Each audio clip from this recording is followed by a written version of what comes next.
Hi. Hi. How is everybody? I know. So, I we have the same shirt on. Do we really? Yeah, Oh my we're God, doing the. so funny. You have the gray one. Yeah. Oh my God. This is not sponsored by CBD Dog Health, though No. it definitely could be. Angela, let's talk. I'm just kidding. Just kidding. We both love CBD Dog Health products, and they gave us an amazing t-shirt at Super Zoo, and that's why we are both representing today. Unplanned, but fantastic nonetheless. I think I think I have four. This is the only one I have, so I'm excited that we like coincided today. I It's know, so right? soft and so comfy that I could not like I was like I don't feel It like wearing real is. It's the softest. I'm hearing myself. It might be me. Hold on. Okay. Ay ay ay, it's definitely Oh, always me. It's always me. Instagram, why do you do this to me? they are, Jay, the comfiest shirts ever. I just want to live in them. Oh, hi Jay. We are so okay. Forbes put out a oh my gosh, a story, a post, It was no, it's I an don't know what it is. article It's an based on article. research actually, which is Yeah, the funniest part. it is. Um, and they ranked the states based on how responsible dog owners are. And you originally, hey everybody, you had originally Hi. texted me a reel that Dr. Adam Crispin had done um, about the article. And so, if you're not familiar with Dr. Adam Crispin, he is, I believe, a conventional veterinarian. I know he's on the East Coast. I want to say maybe Florida. He's I great. can't remember exactly. I really like following him. I think he's great. That's why I found out about this because Yeah, I follow him. So he was just kind of reporting yeah, and kind of celebrating the results for the states that ranked the highest. yes. Well, I mean, he's great for like if he's great for social media. He is amazing on social media. Um, but the first thing I thought, okay, first of all, when I watched his reel, he used the word comply when he Yes. was talking about pet parents, and that for me was like, we're done. We're done using no the word comply got me. And then finding the Forbes article to see what was actually going on, it was like, I get it. It is all about complying with standards in conventional veterinary medicine, basically. Yes. Yes. Yeah, Jessica's not super compliant. So I feel like we should say that first and foremost. And if anybody knows me, then they know that that goes without saying over here. I am not compliant. I'm not No, compliant in most cases. I am a rule follower, like a law follower, because if I it do makes believe in sense. yes. If it makes I sense. absolutely I have never broken a law. I would not break a law even if it was like the right thing to do at the moment without really thinking about it. So like I take laws very seriously and I think that this veterinarian obviously is that kind of person where it's like if the AVMA says then I do, right? Yeah, And so we're not veterinarians first and foremost, so we're not right. held to the standards of an organization that like basically allows us to work. We're not licensed in our states where we're held to some standards to be able to make our living, so Yeah, it gives us a little bit of freedom to actually share freedom. what we believe, whereas I feel like a lot of people, rightfully so, will protect their license and their ability to make a living, their livelihood, by complying. So no hate Yeah, on any veterinarian who's doing what the AVMA recommends, or what their state requires, of course. But what was most concerning to me was not the fact that it was compliance, it was the word responsible. yeah. So, like, to me, the word responsible, I am the most responsible person, sometimes to a fault. And sometimes I look at other people who are not responsible and I'm like, what would it be like to live like that? Oh my gosh, right? right? How freeing would that be? So when I read this, I was expecting the word responsible to reflect a lot of my viewpoints too as a pet parent. And there was no conversation about training techniques, No. They talk discipline. about training, but not techniques. No, Yeah, not specifics, right. not consent-based care. That was not in there. Mm-mm. No. There was no doing the best you can, providing, the best that you can within your budget. There was nothing like that. It was just like this Yeah. very big kind of like black and white. If you do this, you're a good pet parent. If you don't do this, you're a bad pet parent. And like it's so much more complex to me, and I know to you as well, Jessica. So I guess let's start by just saying what we're talking about specifically. So this is by Forbes Advisor. And it was written by a contributor, Cassidy Horton, and edited or fact checked by Kelly Ann Smith. This was published around early January. The last update is January 5th, 2024. And there are commission links in here. So take that for what, for what it's worth. But basically, this article or this research, this takeaway comes from a research that was done by Forbes Advisor. It was a survey, so it's not even research really. It's a survey of 10,000 dog owners with 200 surveyed in each state to analyze which states have the most conscientious pet parents. And again, that word conscientious leads me in a totally different direction than this. So Yeah. here goes. So nearly half of dog owners, 45%, take their pets to the veterinarian more than once a year for checkups. And 43% of dog owners take their pup to the vet at least once per year.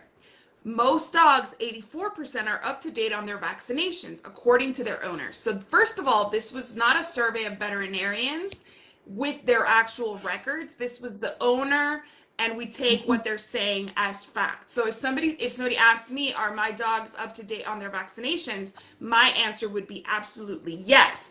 But it's the vaccinations that I do for my pets. So really, you can't ask that question without a caveat, like asking which ones, how Mm-hmm. often, when was the last one, what was the dose, et cetera, without really knowing. So I think there's a lot of incomplete information here too. But Yeah. again, responsible pet parenting and just based on how often you take your dog to the vet and how many vaccines they get every year, Yeah. that is an oversimplification at best. It is. And what was interesting to me in the very first paragraph, they talked about a nutritious diet, but then I didn't see anything more Yeah, about because what diet. is nutritious? Yeah, like Right. what, according to whom? Right.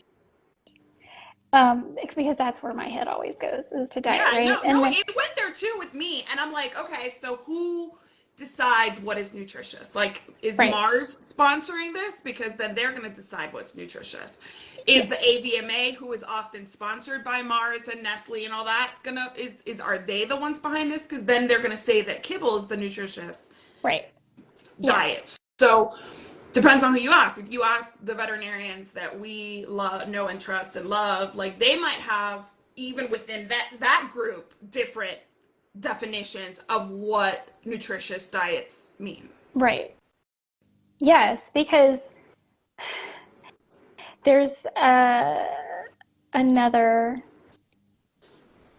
post going around because, of course, Dr. Lisa Freeman, if y'all watched BC and I last week, we were talked quite a bit about Dr. Lisa Freeman, but she's back telling pet parents and veterinarians not to read the ingredient label. That is not important. Do not even look at the ingredient label. So to a certain sect of veterinarians, there is there's a huge gap Yeah. in even what is nutritious to a Yeah. dog. Oh, for sure. For sure. Absolutely.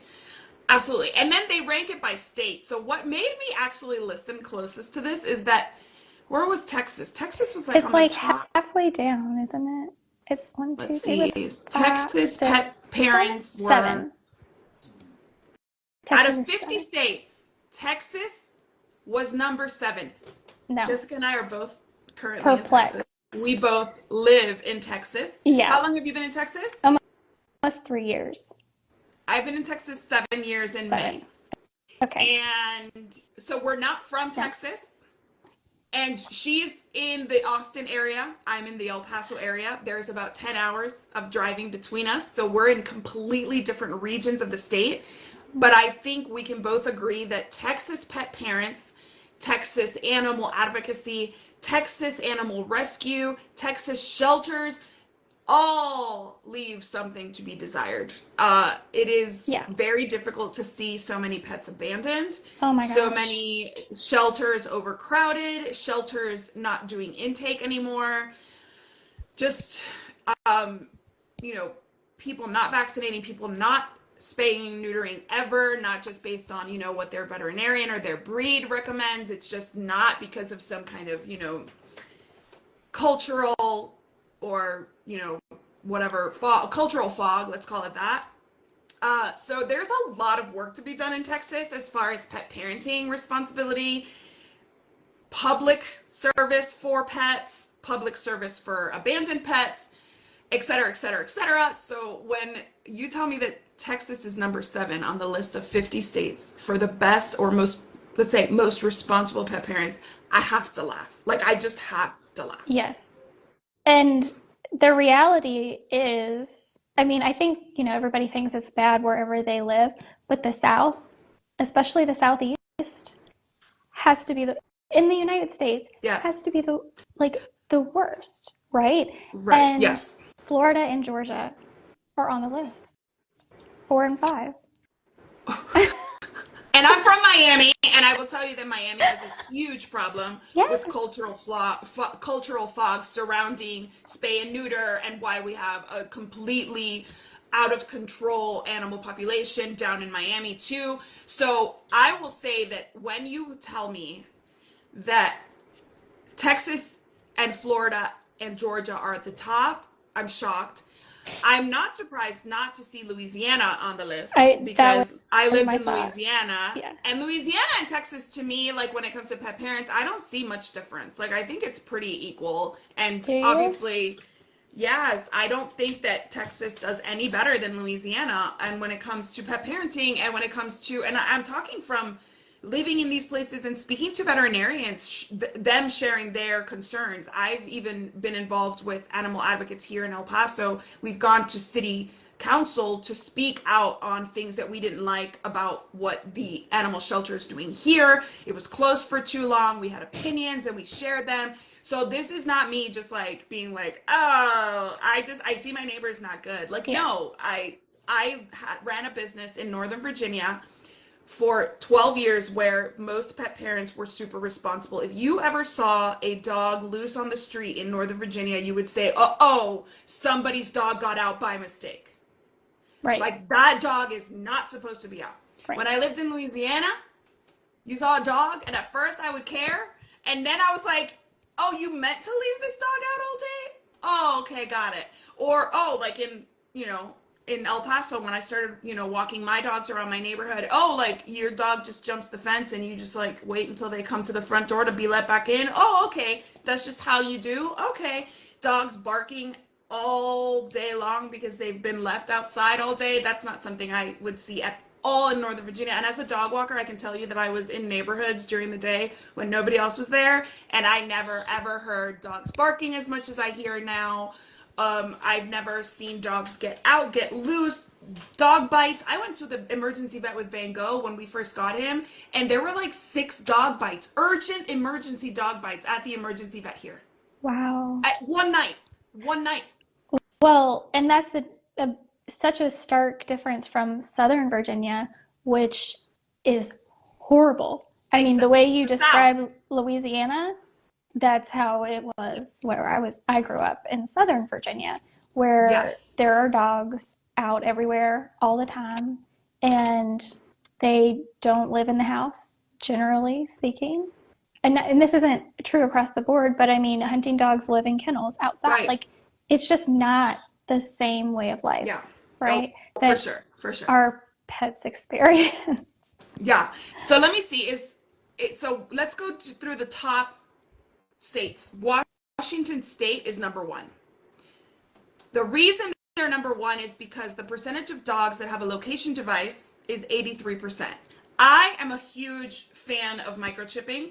I am a huge fan of people that, that they don't have to get their dogs microchipped. Most of us, when we adopt, our dogs and cats come microchipped. Like, all my pets have come microchipped because I adopt them from the shelter, and that's what they do now.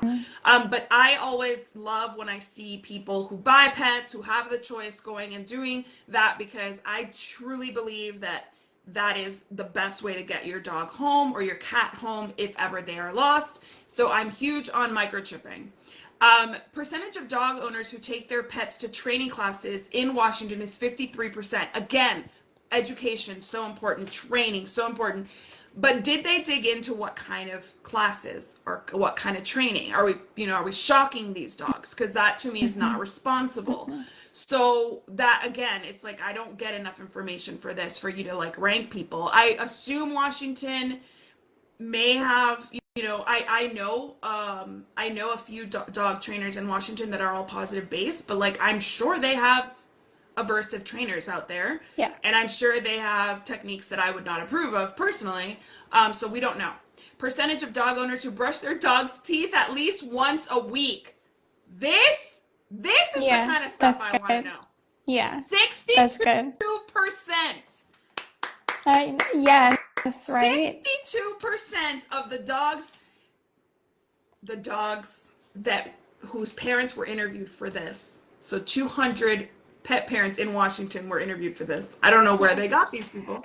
Maybe they That's went to like the most expensive bougie. area where they have like the Yeah. most amazing pet stores that teach you all these things, where these people are feeding the best food, and then of course the dog has like a nanny who brushes his teeth. I don't know, right? Like, we don't know. Yeah. um so But I only do I do wonder what they consider brushing your dog's teeth, because there's really good marketing on dental chews that say like, "Oh, this is brushing your dog's teeth." Yeah, no, So, I mean, I there's so hope many not. holes in this. Exactly.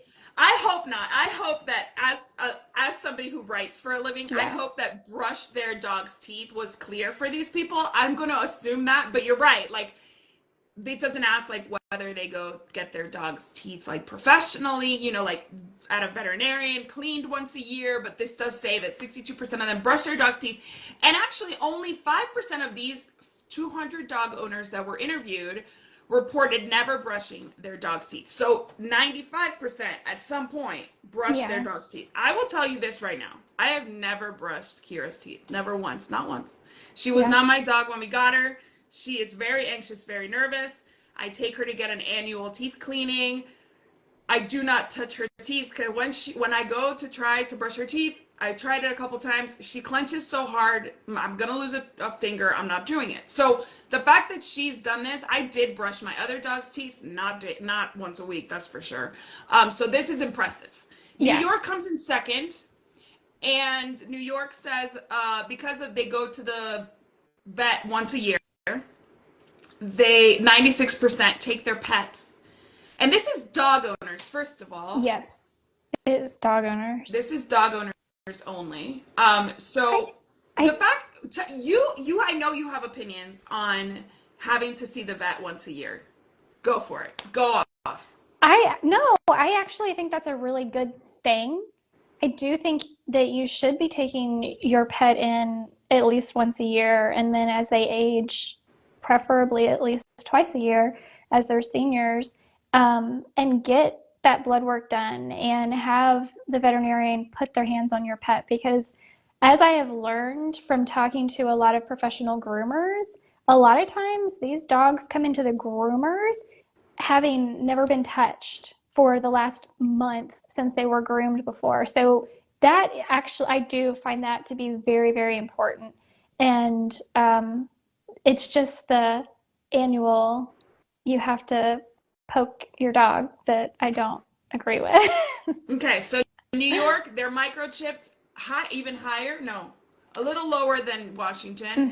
Hmm. They're about the same when it comes to training classes. Again, we don't know what quality or what methods are being used.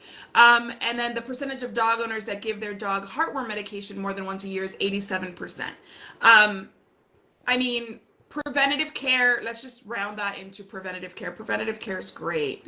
Um, Yeah. Whether or not you need to give heartworm medication the traditional way is, debatable, but that's a whole other conversation for a whole other show. But I do feel like this tells me that they are on top of the veterinary care of their Hmm. pets. Yeah. Are these pets getting enrichment? Are these pets being Right. cared for with gentle methods? Hmm. Is there care with consent? Is consent even a part of the equation in any of these things? I don't know. Yeah. The percentage of dog owners in New York reported never trimming their dog's nails or brushing their dog's teeth, indicating that the health and hygiene of pooches is taken seriously in this state. So they Yeah. are I trimming mean, their dog's nails and they are brushing their teeth.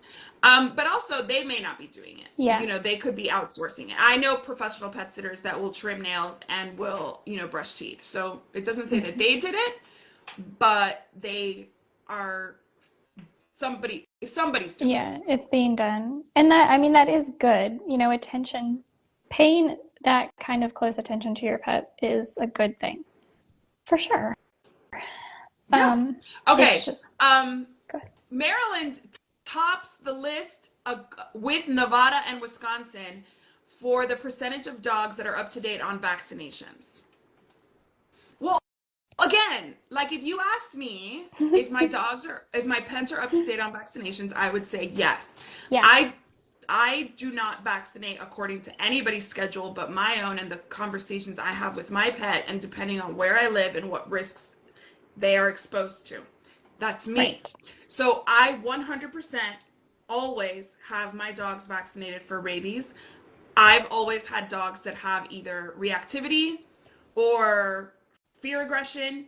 So I do not skip the rabies vaccine because if they were to bite somebody, that would become a huge problem. So titer testing doesn't meet my requirements for my family's protection. But I only do like puppy vaccines. I don't really do many boosters later in life. If I moved from one state where something's a problem to another state where it's not a problem, I don't do that vaccine again. So I am very specific about what I vaccinate for, but I always have my pets on their schedule. So they're up to date as far as I'm concerned. Right. Well, and that goes to show like Kim's like, what yes, to preach, girl. Kim, thank you. Thank you. But I mean, to your point, it just goes to show like what are the standards? What does Right. up to date mean? And did they describe to the participants what up to date meant to them? Because they're not stating that in the article at all. I'm gonna go all So I feel the way like to the footnotes and see if we missed anything, but I don't think okay. we did. Um, No, there are no footnotes. so then why yeah, then how are they getting this in? I still want to know like where they found these people, how they Right, we found don't these know. people because We don't know. if you're going to, like you said, like a bougie neighborhood in Washington, and then what's the bottom of the list? Arizona's not the worst. Arizona, which is crazy to me. I don't, but whatever. Um, and then like the worst of the worst in Arizona, that's not comparable. Exactly, agreed. Okay, so this one is a really good. This one to me would be a question I would include is the percentage of dog owners who have visitors who bring dogs over to help socialize their pets. 50%. So your pet has friends. That's great. But again, I have so many follow-up questions like, is your pet comfortable with Yeah, that? Who right. are these pets? Like, where did you meet these pets? Who's there to watch for the body language and prevent anything happening before it happens? Like, what was the outcome of these little meetings? Like, I have so many questions because you put this out there that now we're saying that there's a standard that we have to bring dog owners over for play dates so that we can be responsible pet parents. Whereas if you have a reactive dog, a Right. fear aggressive dog, a dog Then, that's not socialized, that is the most irresponsible thing you could ever do to your dog. So right. really, really concerning, because when somebody reads it's like, oh, I'm doing all these, check, check, check. Oh, I'm not bringing dogs over to help my dog socialize. I'm gonna start doing that. But I I have no know. training. Like, if you have no training, you do not need to be doing that, especially with adult dogs that maybe haven't experienced this before. It's a recipe for It, disaster.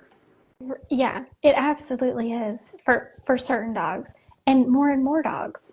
And And in their home, because it yes, implies that you're bringing them to your to house, right, not a neutral area, right. not walking with your neighbor's dog down the street, Hmm. walking side by side. Everybody has their space, blah, blah, blah. It's bring a dog they don't know over to help socialize them. Yes. No, But that no, no. also perpetuates this idea that socialization is dog to dog. And there's so much more to 100%. socialization. And that every Um, dog needs friends, yeah, which is not accurate either. no, it is not. Not at all. Okay. Okay. So, yes, again, Maryland is a very social state. And I bet that this is, I lived in Maryland. I went to the University of Maryland. I bet like this is a lot of like Maryland, around the DMV area, because it's very dog friendly. There's a lot of dog parks, like the DMV in general, the DC metro area, the DC, Maryland, Virginia area. It's very pet friendly. So this makes sense to me. And I do think that those particular dogs may have been used to it just because of a number of dogs in that area, because it's such a densely populated area. The state ranked third in the percentage of dog owners who schedule play dates for their dog with other dogs. That's 34%, which is 9% percentage points above the average state. So yeah, again, if you live in a place where it's like Alexandria, Virginia, super pet friendly, it's one of the service areas that we covered. All of our dogs knew each other. Like I would get clients calling me and be like, "Can you walk like the 5 dogs that all mingle together all at the same time?" And I'm like, "No, it would take me an hour just to like pick them all up. Like, how much are you paying for this?" So yeah, people are super social with their neighbors and with their pets. So great, but like on my street in Texas, my dog has never come face to face with Freddie. I know him. He's not allowed in my house, and she's not allowed in his house. Yeah. Goldie down the street, Goldie doesn't want to mingle with anybody on this street. I know the dogs. I Yeah. know them very well. I know Rhino across the street is the sweetest thing. My mom's always giving him treats, and I'm always yelling at her because it's not her dog. She shouldn't be doing that. But I think we have an understanding with his owners that they kind of just look the other way when Auntie Isabel's there, not me, my Yeah. mom. But we don't make our dogs mingle because these dogs have never done that, and they're Yeah. not used to it. So that my forcing my 13-year-old dog to mingle with Rhino would be a danger to both of those dogs, and a danger to all of us who are around there because they're two big, cute, like big, strong, assertive dogs Yeah. who would be like, "Who are you and why am I Yeah. here?" Yeah. That's a very potentially dangerous situation. That, All right. Um, Again, Florida apparently schedules play dates, so that makes them great. In Florida, 96% take their dogs to the vet. Great. Okay, Florida ranks second worst in the percentage of dog owners that report their dog is up to date on vaccinations, which hurt their overall score. Again, so this is really interesting to me because they are taking their dog to the veterinarian at least once a year, 96%. But only 53% say their dog is up to date, which to again, me makes me think, okay, whatever area they surveyed in Florida has some really, must have some really wonderful integrative veterinarians who are like, yeah, we don't need to be doing this. Or Yeah, because, I mean, that's just not the average. right. So this They scenario in took, Florida is yeah. very interesting to Well, me. it's probably people like me. Like, I Yeah. take my dog in when she needs to see somebody, but my vet knows that the only vaccine we do is the rabies, and she doesn't even offer any other. That's the same case we had with my vet in Louisiana and with my vets in Northern Virginia. They just knew and they trusted me to make the decision. We discussed it. Northern Virginia, they got more things because we did a lot more hiking. Here, we don't really take them hiking, and we don't even treat for fleas and ticks because it's so dry here. We don't need that. So we have those conversations. Like, as a military spouse, I've been able to move a lot and with my pets. And Yeah. so my care changes based on Mm-hmm. my location. And in Absolutely. Florida, they might be very well treating for heartworm, but they may be Yes. like, I don't need lepto because I live in Coral Gables and there are no deer Right. here. Whatever. You know what I Yeah. mean? Like, they may be having those conversations, which to me makes them responsible. Yeah. Right. But they only ranked number 4 because they're not up to It date. hurt But them. Yeah, it hurt them. They're obviously, 53% yeah. compared to 84%. But I mean, if 96% of them are getting into the vet at least once a year, Yeah, then obviously it's not like you have a ton of people who are just like yelling and screaming at their veterinarian saying, I'm absolutely not letting you do this to my dog, but I'll be back. Like, yeah, exactly. No, no, no. no. I'll be back every year, but just not for Yes. that. Okay, so Vermont, I'm surprised that Florida beat Vermont, to be completely honest with you, because Florida again is the South, and I'm Oh, you skipped super Georgia. surprised. Did I? Oh yeah, that's Georgia. right. Georgia. I'm sorry, Georgia. I didn't mean to skip you. I Uh, was just in the Peach State. I was just in Savannah. It rained every day, yeah. but God, is that city Aw, pretty. it is. It's such a pretty city. And oh my God, I gained like 10 pounds. Thanks, Flavia Birdie of Equipause Pet Services, for taking me on a tour of food and drinks the whole weekend. I ate and drank so much. It was fantastic. I would not have changed it for the world, but OMG, did I have to, recover from that amazing trip. Okay, so preventative care and hygiene, they ranked really high. So that's really good. And obviously they're talking to pet owners, not the people who are surrendering their pets at the shelter, like Right. systemically, Yeah. right? Right. Um, Georgia ranked third best in the percentage of dog owners that give their pet flea and tick medication more than once a year. I mean, Georgia has I like get a lot that of fleas Georgia. and Yeah. ticks. Yeah. Yeah, like I still don't like you it, but you yeah, that, yeah. I mean, look, no, Titan was on flea and tick preventative when we lived in Northern Virginia. We backed up into like woodlands, so like our backyard was completely wooded. Yeah. I did not ever step foot back there because it was just like fallen leaves, tons, and it was like a fenced yard, but part of it was like not for human use. And because I didn't want to Not get for ticks, human I use. didn't want to get ticks. We had like a pooper scooper come in. I wasn't going back in there. I was Oh my diva. I'm not gosh. doing it because it was very wooded. It was Yeah. part of our yard, but it was very wooded. It was an amazing house.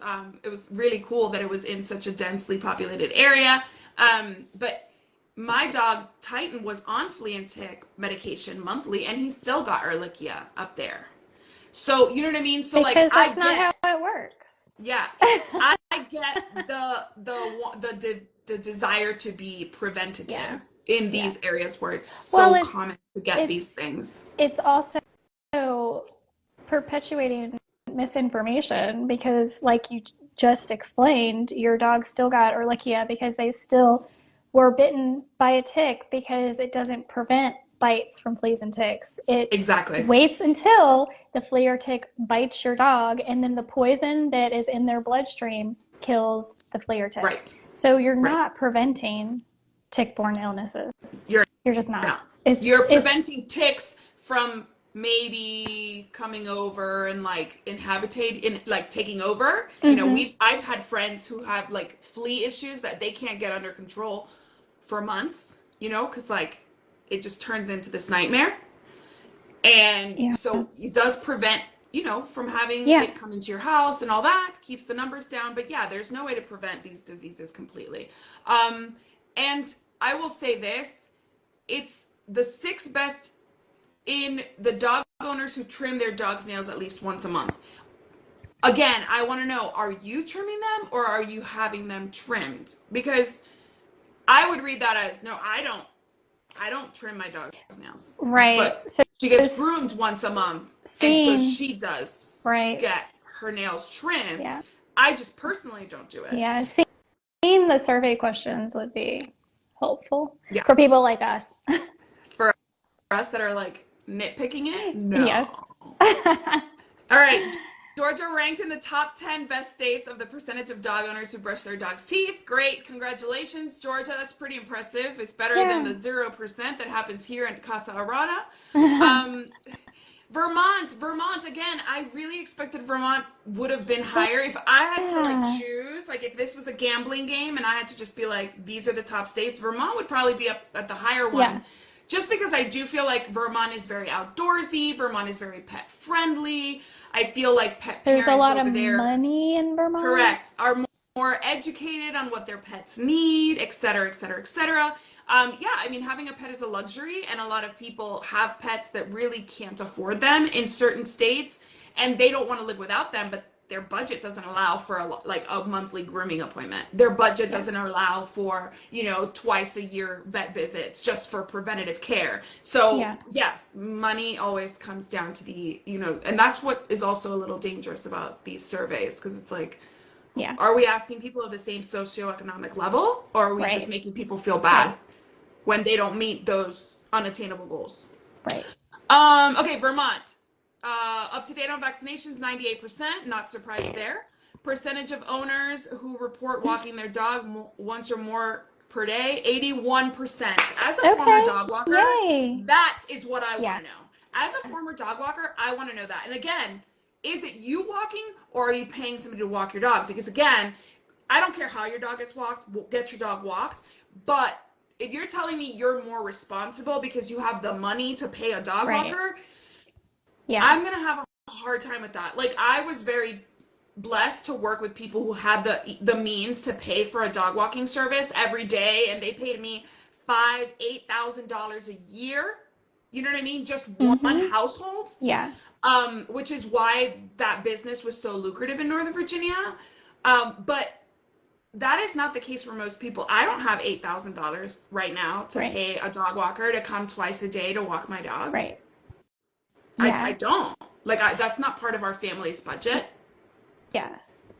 But you can even take that a step further and say, yeah, your dog is getting enrichment, they're getting exercise, they're getting um, interesting experiences because somebody else is coming and taking them for a walk, but also that's a bonding experience that you're missing with your dog. So, like, you Yeah. could look Are at that. you the responsible one just because you're paying Right. for somebody to do it? I Right. mean, you're the one with the means to do that, which is great. Your dog's needs are being met, but yeah, it's not something. But I mean, I guess we can also just assume that Vermont, because they're so outdoorsy and they are a pretty active lifestyle state, maybe they are walking their dogs. And if Yeah. that is the case, where they're prioritizing their own health, their dog's own health, they're bonding together, I mean, that is truly, to me, one of the top things I do as a responsible pet parent is make time to walk Kira. Yeah.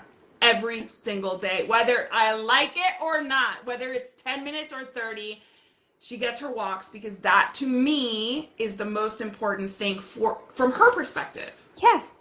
And Absolutely. so that makes me responsible. But if I had like a tiny Yorkie who did not want to go walking and I forced the dog to go walking every day for 30 minutes, that would not be responsible. Yeah, that's excessive Or for, if I especially as had they're a older. puppy whose bones aren't fused and I'm like running that dog because I want to Mm-hmm. be active and forcing a dog to do something that they're not biologically prepared for, then that's not responsible either. So again, when you're just saying like, oh, do you walk your dog? You're not asking the age, you're not asking the distance, you're not asking the time that you spend. You're not asking whether or not your dog wants that. You're not asking the frequency of like once or more a day. Is it weekdays? Is it 7 days? Like, I want to know Mm-hmm. more, right? Because I don't think that most people are walking their dogs 7 days a week. I think most people, even with dog walkers, are doing like 4 to 5 days a Yeah. week. Maybe 3 days or two if your budget only allows for that much.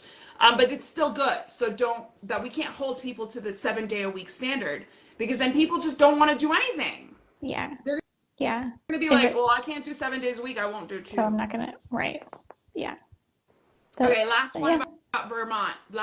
Thing about Vermont, checkups again, location device again, and scheduling play dates, which we all know how I feel about that. Just random play date. I don't even take my kids to random play dates just to socialize them. And they understand, and they understand Yeah. what a play date is. Right. Um, so let's finish with Texas. Texas dog Texas. owners with the location devices, the training classes. I can tell you right now that in El Paso, there's only one positive based dog trainer in El Paso. One.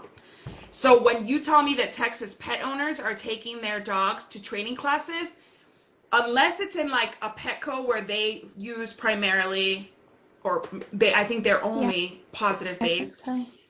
PetSmart, I have heard Yeah, could a couple. it gets muddy there because it depends Hmm. on who the trainer Hmm. is. But when I did look into their training now, they are positive based. I just don't believe that they've always been that way. And they do Hmm. sell shock and choke collars. So again, Hmm. like you have to wonder like what they're saying outside of that curriculum. So when you tell me that like people in El Paso are taking their dogs to training classes, locally, I'm like, Yeah, I know. I know. I just had a local friend, tell me that he wants to introduce me to a couple who's dog trainers here, and I was like, No, I know. And I see I more don't and more know what to, dogs. I don't know what to, I don't know. I see I don't want to more, be like, I know, right? I see more I and don't more dogs lately with associate. the either a prong collar or an electric collar with that huge cover that looks like a regular flat collar, and it that drives me up the freaking wall. It's like you know enough to know that you need to hide that.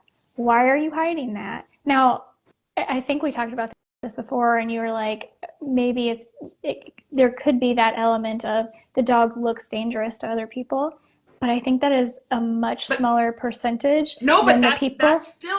that still backs up your Yeah, thing. yeah, The dog is so dangerous, you have to shock him into submission. So I'm going to cover that yeah, so that my neighbors don't think a dangerous dog lives here. yeah. Or I'm going to cover it Or so my neighbors don't don't judge don't me. Like right. either Either way, you're right. either Yeah, way you slice it. No, it drives me up the there wall. are better ways, and Up you can the come for wall. me if you'd like. I mean, people have done it many times. I just shared something about how like I would never use those, and I had to turn off commenting because it was just like I think that like the balance trainer friends like all kind of were like telling Yeah, each other to come comment, and I was just like, yeah. I'm on spring break. I'm not going to allow you to like boast about all the benefits of shock and prong collars without regulation here on my personal Yeah. Facebook page. So I'm just going to turn off comments because that needs to be like moderated because I don't want Oh, people yeah. coming to my page and getting misinformation. Right. Shock and prong collars and choke collars are not something I support in any way, shape, or form. I have personal experience. We talked about it on your show when we did that, when you Mm-hmm. interviewed me. Yeah. So if anybody wants to hear my perspective, Jessica literally interviewed me and she was like, I didn't even know you had this No. stance. This was when we first kind of got to know each other. Yeah. And I was like, absolutely never would use that again. And it's because of a personal experience that I had with my dog's socks. So yeah, dog training methods are such an important part of like the responsible pet Mm-hmm. ownership. Yes. Um, Texas again, they're up to date, ranking number 10 in the country. But again, and I want to say something about Texas specifically here. Most Texas pet owners do not register their pets. Yeah. That's the first thing. But the state is so freaking huge also. Like in any of these states, I don't feel like 200 people are representative of the population. But I mean, a very diverse population depending on where you go. But Texas is so huge that yeah, you know Maybe. what? If you're surveying 200 people in Austin, yeah, you're probably going to get these results, right? Wait, wait, But wait. It's true. It's true. Remember when we were just in Dallas together, you and I, yes, and we went on a ghost tour, and the second we get there, we uh-huh. see not ghosts, stray Stray dogs. dogs. And the no hate on the tour Mortified. guide, because he is not there. He's there to Yeah. scare us, not to like pick up stray Yeah. dogs. No hate on him whatsoever. But he was like, "Oh, is it a German Shepherd? They're here all the time." Hmm. So Yeah. yeah. So and I know. also, when you can't really even find out what the percentage of dogs that live in this state are Yeah. vaccinated outside of this 200 people wherever they Right. chose them, because most Texas pet owners, and I think this happens in a lot of states, aren't registering their pets with the city. So the people who are registering their pets with the city already represent a more responsible pet parent. Maybe not to my standards, but I know I don't either, because I Yeah. I honestly, it's been a crazy few years and I haven't registered them, and now she's 13 and I'm like, I'm gonna go through this trouble, and I don't even know how much longer she's been here. And my their rabies certs are registered and all that. So I mean, if I need to do it, I'll do it, but I just haven't prioritized that. But when you think about that, you would need to have every 100% compliance Yeah. on Right. registration, and then like some kind of tally about how many of all of those were vaccinated and what vaccines we're looking at. So like, this is just an arbitrary number. I could have come up with this number off the top of my head. Yes. Like, Absolutely. based on the 200 people I know in Texas, Right. this is the number. Right. Just based on the people I've talked to in my neighborhood, this is not Exactly. accurate. Exactly. So last one for Texas, they brush their teeth once a week. 50%. I call No way. bullshit. No way. Use my language. I call bullshit. Yeah. No way. That's And again, and we do these surveys, and we of course expect people to be honest, but like, people are going to be like, nah, sure. I try. Like, that's I very put the true. toothbrush on a tooth every Monday. Yeah, I I mean, try. I think out of all of the statistics, the teeth brushing is the one that is the least believable. I don't care what state we're talking about, it is the least believable to me because it is such a new, like relatively new thing that people are even talking about doing with their pets.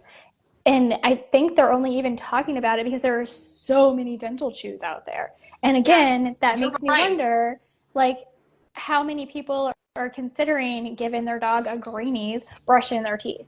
Like, I want to Okay, know that. so initially when I saw the results of like New York I was like, no, for sure they understood the question. But now that I am looking at Yeah, Texas and people are saying that 50% of dog owners in right. Texas brush their dog's teeth, Mm-hmm. one, they're paying their pet sitter to do it in Austin because they have excellent pet sitting services there, and they have, all these upgrades to your service where they come in and walk your dog, brush their teeth, and you pay an extra $20, whatever. Um or they just gave a greenie. They definitely, Yeah. it's not both. It can't be. Okay, but I want to give a little bit of we only have like 10 minutes left. Okay. Let's talk about the least responsible. And this is super offensive to me, and I'm not even from Arizona. Arizona is home to the least responsible dog owners in America. Yeah. I don't even believe that because I I don't either. feel like, again, depending on what parts of the states you're surveying in, you got a bunch of retirees in Florida, you got a bunch of retirees in Arizona. How are they so different? Correct. And honestly, I was just in Santa Fe, and so Santa Fe is an affluent area with lots of dogs. And those dogs, if you ask 200 people that live in downtown Santa Fe, those dogs are super well cared for. So it depends on who you're asking. Yeah. Worst in dental hygiene and preventative care. They never brush their dog's teeth. 24%. I'm sitting here right there. I'm not gonna lie to you. I don't brush my dog's teeth. It doesn't make me a totally terrible pet parent. The worst in the percentage of dog owners that never give flea and tick medication. It's the desert. It is, I know. Why would you even do that? Why would I you even do that? Listen. When we first moved to El Paso, I'd lived in Florida, DC, Louisiana, okay, and Europe. I didn't have pets in Europe, but I've had pets in Miami. I've had pets in the DC area, and I've had pets in Louisiana, and all of them were always on preventatives for heartworm and for flea and tick, because they're such humid areas. They're especially Northern Virginia, I would go for a walk myself, no pets, and I would come back with a tick on me. Yeah. Okay, that's Yeah, how the wooded areas tick are, yeah. infested certain areas are. And Alexandria, Virginia is a super populated area. Mhm. It just is perfectly conducive to that, that pest thriving. Right. So we moved here, and I had the natural sprays for flea and tick because I had already transitioned to something healthier. I had the flea and the heartworm medication. I had a million things that I was to continue, and then I looked around and I was like, why? Yeah. So what? A bunch of like the heartworm stuff that we don't use to our vets. Like I was like, I'm not going to use this. So like I'm not going to keep up with it. The risk is not there. We treat for mosquitoes just because we do have trees in our backyard, like one of the only trees in the desert. So they do come, and we have to treat for mosquitoes externally. So like to protect ourselves. My Yeah. kids have reactions to them. I Right. have reactions to them. So I am totally cool with people saying like, I don't need this based on my lifestyle, based on my region. And so you're looking at Arizona and holding them responsible for not Right. giving their pet something that they potentially don't need. They don't. Right. Yeah. It's the desert. Ag- Okay, and then Again. last one, they don't take their checks. They don't take their dogs as often to the vet. So 83%, which is 5% lower than a study average of 88%. Like that doesn't make you a bad pet owner that you're going less often. And I personally feel like there are people who don't take their pets to the vet because they've had experiences with vets that left a lot to be desired, where they Sure. don't feel comfortable telling their vets what they are and are not doing. So maybe they have a virtual vet. Yeah. Maybe they have, like an acupuncture practitioner or some kind of pet Reiki person that they see in addition to that online vet. Maybe Right. they don't see the need because their pet is terrified of the vet and they maybe only go twice a year. So like to me that once a year thing is great. I take my dog once a year because she gets all of her like blood work done, and she's 13 and she only goes once a year. She gets her blood work done, she gets her dental 2 weeks later after the blood work comes back clear. So she technically goes back twice, but really for the Right. vet appointment it's Yeah. once because she's going for like a treatment after Yeah. that. Right. But I don't feel like if I went every year and a half, Yeah. I would be a bad Right. pet owner. Right. For her, because I don't brush her teeth, I do need to take her every year because her teeth get nasty. But let's say that you are super on top of all of your pet care. Let's say you're brushing your dog's teeth. Let's say you're feeding them the best food that you can afford. You're giving them stuff that their teeth don't look desperately bad, and you are staying on top of it. And you did have somebody that speak to who's not in your city. Like I don't have any holistic vets here, so Yeah. if I wanted to have like an integrative vet or something like that, I'd have to do virtual. Mm-hmm. But that doesn't. Yeah. On the contrary, that makes me even more responsible to me because that's expense that most people are not shelling out Yeah. for an integrative But vet. it is very different for every animal for again where you live. Like in San Diego, I did only get Kim her checkups annually. Here, I get her checkups every 6 months, um, just because I want to make sure I'm testing her for heartworm every 6 months because I choose not to give her heartworm preventatives in Central Texas. Got it. But I mean, I do other things, more natural things, to help prevent fleas and ticks and mosquitoes from even wanting to bite her, Right. which, that's a whole other thing. But I do, it totally depends. Absolutely. And It does. then if you take into account, a lot of people won't take younger animals in annually because they are so healthy and vibrant and they just don't feel the need. Yeah.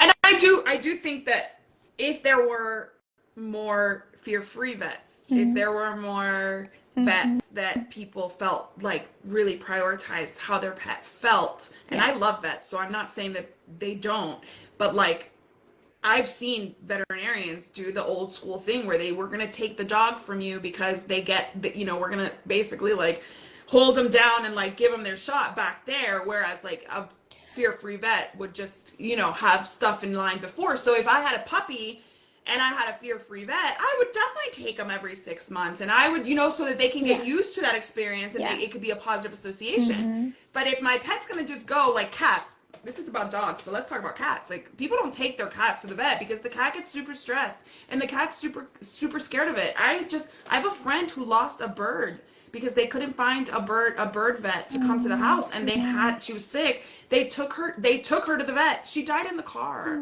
from the stress of being moved around like that. So, like, again, there are options in a lot of areas. I don't have a home vet now here because she stopped doing that. My vet now used to come to our house.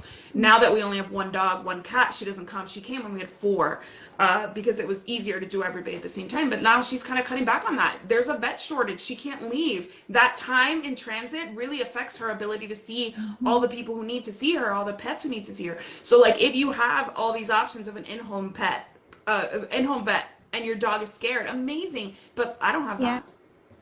And well, I'm in El Paso. That's what I was going to bring up too, the veterinary shortage. And if you can't get into the vet, like, they're not taking that into account either. If you call the vet and they're like, we can get you in 3 or 4 months, then, there's nothing wrong with your animal. You may go. You may make that appointment in 4 months. Or you'll wait. Yeah. You'll wait till the emergency vet when you'll wait and see, and then you'll go to the emergency vet because that's pretty much like the better option. The bad ones, I'm just going to say their names. We're not going to go into them, but Idaho came in second of the worst. Oklahoma is the 3rd worst. Kentucky, 4th worst. And New Mexico is 5th worst. Again, who did they ask? Right. Who did they ask? I've been to all over the Southwest, and let me tell you, if I was gonna come back as a dog in my future life, it would be somewhere in the Southwest. Like I said, Santa Fe, New Mexico, amazing pet parents. Scottsdale, like, you see the dogs walking around super happy, super socialized. They're downtown Scottsdale. Obviously, these are affluent areas where people live amazing lives, and their pets get to enjoy that as well. But yeah, who are you asking? What city are you asking? Are you asking in Las Cruces, New Mexico, where it's like pretty rural? It's like right here. I know Las Cruces really well because we go there all the time. But like, there's no like downtown area where you would take your dogs. It's not super populated, so dogs are not super social. People are not going to take their dogs to play dates in Las Cruces, but maybe in Santa Fe they would. So, it just depends. It just totally depends on where it is that you're asking. Yeah. But you know what? Also, something they didn't mention at all is if you have a multi-dog household, you might not even consider play dates. If you have 4 or 5 dogs in your house, why would you need them? Yeah. So your dog lives with 4 dogs. He's fine. Yeah. He's happy. He's got his squad. Yeah. He doesn't need anybody else. I mean, there's just so many holes in this. And I think that's why it makes you so upset as well. Like, you're out here putting a ton of effort into putting something out for the public to read so that they feel bad about themselves. And really, it's to get click-throughs to buy insurance through an affiliate link. I mean, that's, if you really look at it, that's why they're writing this blog. Well, but, I feel like we should wrap this up with you giving me your top 3 criteria that make people a good pet owner. And we'll do cats and dogs. Top 3 criteria. In your opinion. In my opinion. And so we did not plan this, so I always put her on the hot seat. No. Well, I would say number 1, regardless if it's a dog or a cat, is like attention, time, spending time with your pet. That's going to probably be my number 1 thing. I would call that meeting their emotional needs. Yeah. Yes? Yes. Okay, I agree. That's definitely number 1. And I mean, I guess if you can like wrap up basic hygiene and care right? Like you don't want them sitting around in urine or feces Oh my or, gosh, yeah. getting mats in their hair. Like basic, you don't have to take them to the groomers and spend a ton of money every month, but just basic care. And Yeah, I think that hygiene can and be grooming, yeah. like, again, both for dogs and cats, but I think, I mean, even I struggle with my cats with that sometimes. They don't want me to trim their nails, and Yeah. I really, really struggle with it. And I try and I try and I try, and sometimes they're getting one nail trimmed a night. Like, Yeah. it's Yeah. tough. Yeah. So I get that, but like that would be the second one. It's just, basic hygiene and care. And oh goodness, what do I want to say for number three? I don't know what I want to say for number three. Well, I There, will let me give you a second to think about number 3. okay. For me, it's definitely meeting their emotional needs first. And by emotional needs, I also mean like their enrichment, their biologically appropriate behaviors, like taking them for a walk because that's something that they need. Then second, I'll roll into like physical needs, meeting their physical needs, which yes, exercise, nutrition, um, grooming, those kinds of things are really important to me. I feel like veterinary care, preventative veterinary care, when you prioritize their emotional needs and their physical needs, you're already Mm-hmm. doing that. You're already being preventative and not with like a medicine or a vaccine, but just like Yeah. with those holistic like care tasks that Yeah. you take care of. And then third, it would be care with consent, like taking Mm. their input into consideration. And when I say care with consent, I'm referring to the physical, emotional, the cuddling. If they don't want to cuddle, don't force them to. If they don't want to go for a walk, they don't want to eat this morning, don't force it. Like listening to Yeah. them, letting them have an input into where you go, how you go, what you do, preparing them for stressful situations, considering their feelings when you're moving, when you're traveling, when you're having a pet sitter come over, finding the best pet sitter, all those care with consent, physical needs and emotional needs taken care of, you're good. Like you're Yeah. good. And you could Yeah. never, That wraps ever, up so ever take much. your pet to the vet, and I would still think you were a responsible pet parent, Yeah. in my opinion. And I've seen this because, listen, I was born in Latin America. I was not born in the US. I have seen pet parenting outside the US, and some people do not ever take their pets to the vet. And those pets are still super happy, and those pets are still super well cared for, and they eat, lentejas and, some kind of beef every night, and they're happy. And maybe it's not like the thing that what we would consider optimum, but the pet's needs are being met, the pet is being cared for properly. Like that's not the norm, don't get me wrong. Yeah. There are a lot of people in Latin America who are just, a pet is disposable, a pet lives outside, a pet's not allowed inside. But I've also seen like, we've seen these dogs all over the world that are like family and that they're being taken care of, and they would not meet any of these criteria at all. I would absolutely agree with that. I would, yeah. They they they really don't need that much. I think we we have this really warped view of what a good pet parent is.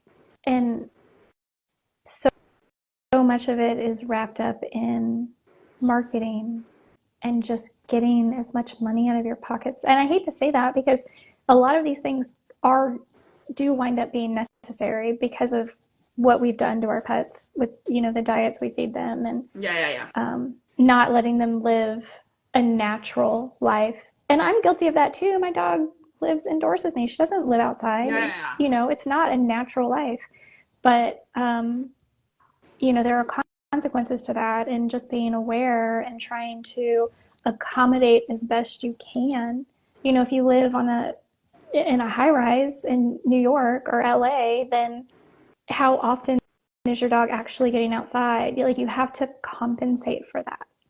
yeah. Yeah, for sure. And if you're still finding a way to meet their emotional needs, and if you're still finding a way to meet their physical needs, and if you're still giving them some kind of autonomy, obviously they can't speak, Mm-hmm. obviously Yeah. they can't complain, Right. obviously they're not able to like a child be like, I don't want to go to the doctor, or I don't want Right. to do this, right? My kids are very good about sharing their lack of consent for things because we've taught them about consent. But they do tell us in their own ways. They Our do. pets do tell us. Yeah. And listening to them, at least taking what they feel into consideration, is key to their enjoyment of life, to feeling like they are an autonomous Yeah. creature that matters. And I mean, I guess to even take that a step further, because some people can look at that and say, well, my dog hates getting in the car, so I'm never going to take them to the park or to the vet or whatever.